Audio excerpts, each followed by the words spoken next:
আসসালামু আলাইকুম। আমি Moniruzzaman, Ted instructor Ghulam Nabi model pilot উচ্চ বিদ্যালয় কালিয়াকুর গাজীপুর এর পক্ষ থেকে আজকের অনলাইন ক্লাসে তোমাদের স্বাগত জানাচ্ছি।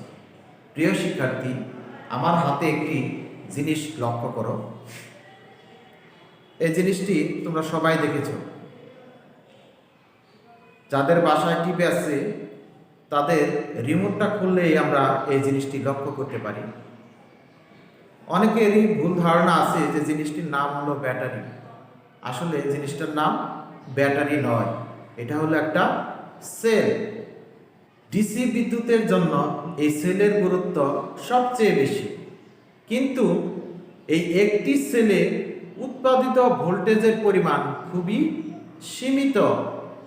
সেজন্য আমরা বেশি পরিমাণের ভোল্টেজ পেতে এবং কারেন্টের ক্যাপাসিটি মান বৃদ্ধি করার লক্ষ্যে আমরা সেলের সংযোগ করে থাকি। আজ তোমাদের সামনে আমি উপস্থাপন করব দশম ভোকেশনাল শাখা জেনারেল ইলেকট্রিক্যাল ওয়ার্কস 2 এর চতুর্থ অধ্যায়ের সেলের সংযোগ নিয়ে।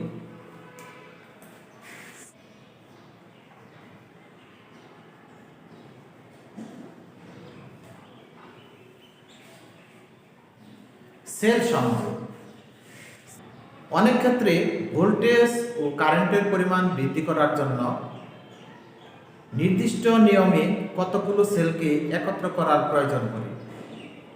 এরূপ একত্র করার পদ্ধতিকে সেলের সংযোগ বলা হয়। এই কতগুলো সেল একত্র করার পদ্ধতিকে সেলের সংযোগ বলা হয়। সেল সংযোগকে আমরা 3টি ভাগে ভাগ করি। প্রথমত সিরিজ সংযোগ,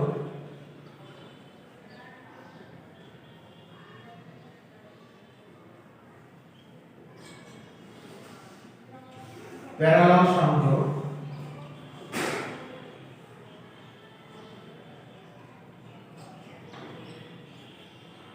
এবং মিশ্র সংযোগ বা সিরিজ প্যারালাল সংযোগ।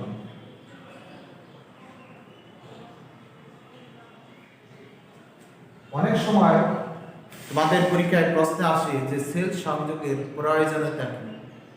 এখন সেল সংযোগের সংজ্ঞা থেকেই আমরা সেল সংযোগের প্রয়োজনীয়তা বলতে পারি। আমি উল্লেখ করেছি এখানে যে কতগুলো সেলকে নির্দিষ্ট নিয়মে সংযোগ করার পদ্ধতিকে সেলের সংযোগ বলা হয়। কারণটা কি? ভোল্টেজ এবং কারেন্টের পরিমাণ বৃদ্ধি করার লক্ষ্যে।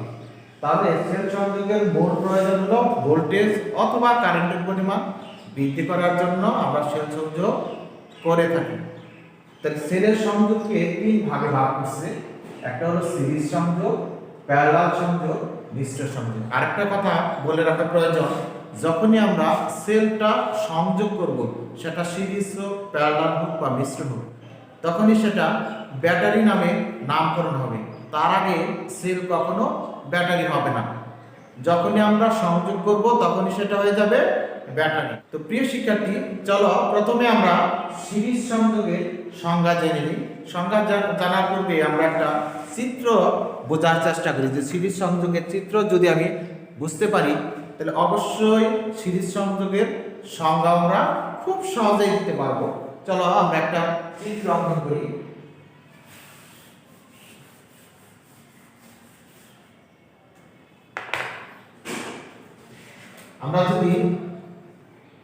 আমরা জানি যে সেলের 2টা প্রান্ত থাকে, একটা ধনাত্মক প্রান্ত, একটা ঋণাত্মক প্রান্ত। ধনাত্মক প্রান্ত আমরা বড় আকারে দিয়ে বোঝাবো, একটা ধনাত্মক প্রান্ত, ছোটটা ঋণাত্মক প্রান্ত। আবার আরেকটা দেব, ধনাত্মক প্রান্ত, ঋণাত্মক প্রান্ত, ধনাত্মক প্রান্ত, ঋণাত্মক প্রান্ত, ধনাত্মক প্রান্ত, ঋণাত্মক প্রান্ত। এরূপ পরপর 1 2 3 4 চারটা সেল আমরা সিরিজে সংযোগ করলাম। আর প্রতিটা সেলের ইএমএফ ভোল্ট যদি 1.5 ভোল্ট হয়, এটার 1.5 ভোল্ট, এটার 1.5 ভোল্ট, এটার 1.5 ভোল্ট, এটা 1.5 ভোল্ট, তাহলে মোট ইএমএফ দ্বারা আউটপুটে আমরা ভোল্টেজ পাবো কত? পজিটিভ প্রান্ত, নেগেটিভ প্রান্ত। আউটপুটে ভোল্টেজ দাঁড়াবে 1 2 3 4। আমার সেলের সংখ্যা হলো 4টা, তাহলে আউটপুট ভোল্টেজ পাবো 3 6 ভোল্ট, 6 ভোল্ট। এখানে পাবো আমরা 6 ভোল্ট। আমরা যদি 6 ভোল্টের একটা ব্যাটারি বানাতে চাই, তাহলে 4টা 1.5 ভোল্টের সেল সিরিজে সংযোগ করলে হয়ে যাবে। তো সিরিজে সংযোগের সংখ্যা যদি আসে, যা আমরা একটু আগে বলেছি যে একটা সেলের দুইটা প্রান্ত থাকে, একটা হলো ধনাত্মক প্রান্ত আর একটা ঋণাত্মক প্রান্ত। ধনাত্মক প্রান্ত, ঋণাত্মক প্রান্ত, ধনাত্মক ঋণাত্মক, ধনাত্মক ঋণাত্মক। তো সংখ্যা যদি বলি আমরা, যদি যে প্রথম সেলের ঋণাত্মক প্রান্ত দ্বিতীয় সেলের ধনাত্মক প্রান্ত, তদ্রূপ দ্বিতীয় সেলের ঋণাত্মক প্রান্ত তৃতীয় সেলের ধনাত্মক প্রান্ত এরূপ পরপর সাজানো থাকে, তবে তাকে সিরিজ সংযোগ বলে। প্রিয় শিক্ষার্থী, তোমরা বুঝতে পেরেছো? আবারও বলি, যদি এরূপ ভাবে সাজানো থাকে যে প্রথম সেলের ঋণাত্মক প্রান্ত দ্বিতীয় সেলের ধনাত্মক প্রান্ত, দ্বিতীয় সেলের ঋণাত্মক প্রান্ত তৃতীয় সেলের ধনাত্মক প্রান্ত এরূপ পরপর সাজানো থাকে, তবে তাকে সিরিজ সংযোগ বলে। তো প্রিয় শিক্ষার্থী, চলো আমরা সিরিজ সংযোগ করে লোডের মধ্যে প্রবাহিত কারেন্টের পরিমাণ নির্ণয় করি। তাহলে চিত্র আমরা যদি কয়েকটা সেলকে চিত্র অঙ্কন করি লোড সহ, তো সেই লোডের প্রবাহিত কারেন্টের পরিমাণ কিভাবে নির্ণয় করা যায় আমরা শিখে নেব। প্রিয় শিক্ষার্থী, চলো এবার আমরা লোড সহ বৈদ্যুতিক সেলের সিরিজ সার্কিট অঙ্কন করে লোডের মধ্যে দিয়ে প্রবাহিত কারেন্টের পরিমাণ নির্ণয় করি। তাহলে আমরা যদি একটা চিত্র অঙ্কন করি,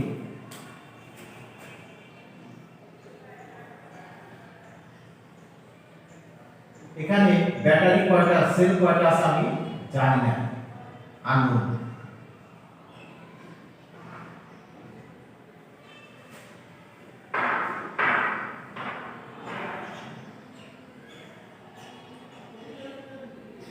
আমরা যদি এখানে লিখি বর্ণনায় যে প্রতিটি সেলের ইএমএফ ই দেওয়া আছে, ধরে নিতে করি প্রতিটি সেলের ইএমএফ সমান সমান ই। এটা ধরে নিলাম আমরা প্রত্যেক সেলের ইএমএফ ই।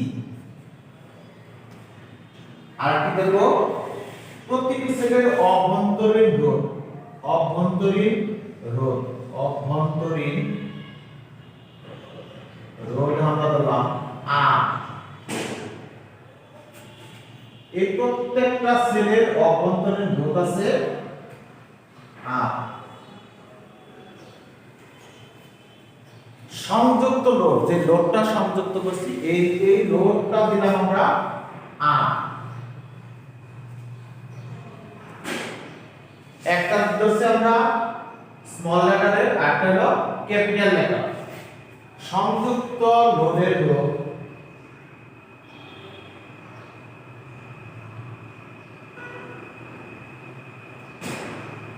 আমরা বললাম আর। তড়িৎ প্রবাহ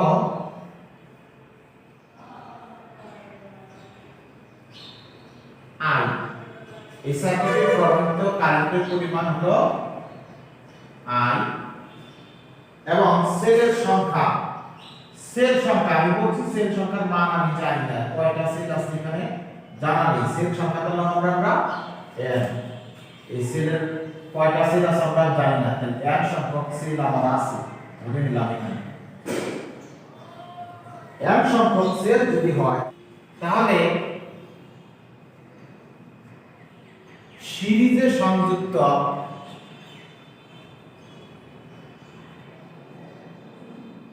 সেলের ইএমএফ আমরা বলছিলাম যে একটা সেলের ইএমএফ ই আর সিরিজে সংযুক্ত কয়টা সেল আছে n তাহলে সিরিজে সংযুক্ত সেলের n এর দ্বারা n e অভ্যন্তরীণ রোধ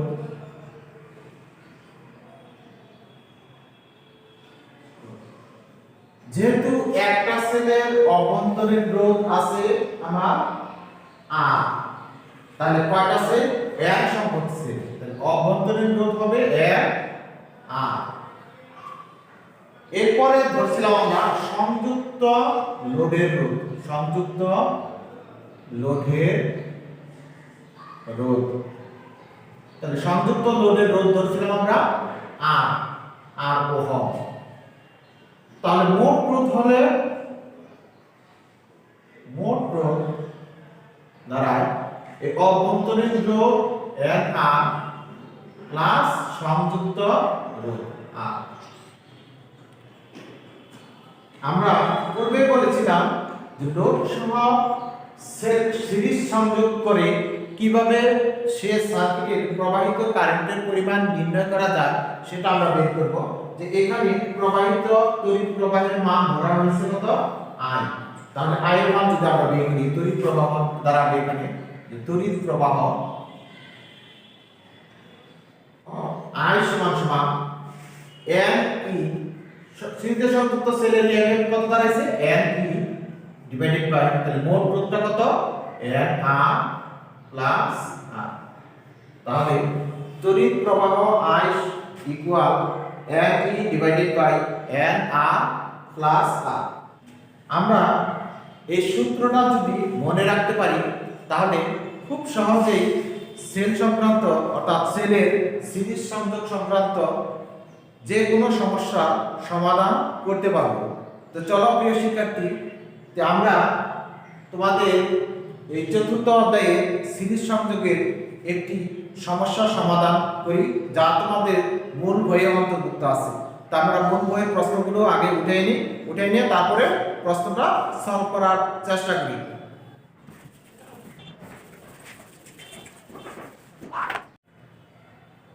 প্রিয় শিক্ষার্থী সেল সংযোগ সংক্রান্ত একটি সমস্যা প্রায়ই দেখা যায় যে পরীক্ষায় আসে সেটা সিরিজ অথবা প্যারালাল যেটাই হোক আমরা ইনশাআল্লাহ প্রশ্নে অ্যানসার করার চেষ্টা করি তা আমরা যে প্রশ্নটা এখানে আছে এটা সিরিজ সংক্রান্ত একটু আগে যে সূত্রটা দেখাইলাম সেই সূত্রের আলোকে এই অঙ্কটা খুব সহজেই তোমরা করতে পারবে প্রশ্নটা যদি আমরা খেয়াল করি যে 2 ভোল্ট ইএমএফ এবং 0.05 অভ্যন্তরীণ রেজিস্ট্যান্স বিশিষ্ট চারটি সেল সিরিজে সংযোগ করে 5 ওহম লোডের সাথে সংযোগ করা হলো লোডের মধ্যে দিয়ে কত কারেন্ট প্রবাহিত হবে প্রথমেই যদি আমরা উঠাই নিই কি দেওয়া আছে যে এই অঙ্কে সমাধান করার চেষ্টা করি আমরা ওটা যে সমাধান তো কি দেওয়া আছে এখানে খেয়াল করুন 2 ভোল্ট ইএমএফ অর্থাৎ এর মানটা দেওয়া আছে এখানে 2 ভোল্ট কত দেওয়া আছে 2 ভোল্ট ইএমএফ ই দেওয়া আছে কত 2 ভোল্ট অভ্যন্তরীণ রেজিস্ট্যান্স 0.05 অভ্যন্তরীণ রেজিস্ট্যান্স আমরা কি দ্বারা প্রকাশ করেছিলাম তোমাদের নিশ্চয়ই মনে আছে যে অভ্যন্তরীণ রেজিস্ট্যান্স আমরা ধরেছিলাম স্মল r সমান সমান দেওয়া আছে 0.05 ওহম চারটি সেল সংখ্যা দেওয়া আছে এখানে চারটি সেল সংখ্যা কি দ্বারা প্রকাশ করা হয় সেল সংখ্যা n এর মান দেওয়া আছে চারটি এরপরে তো আছে সিরিজে সংযোগ করে 5 ওহম লোডের সঙ্গে তাহলে সংযুক্ত লোডটাকে প্রকাশ করা হয়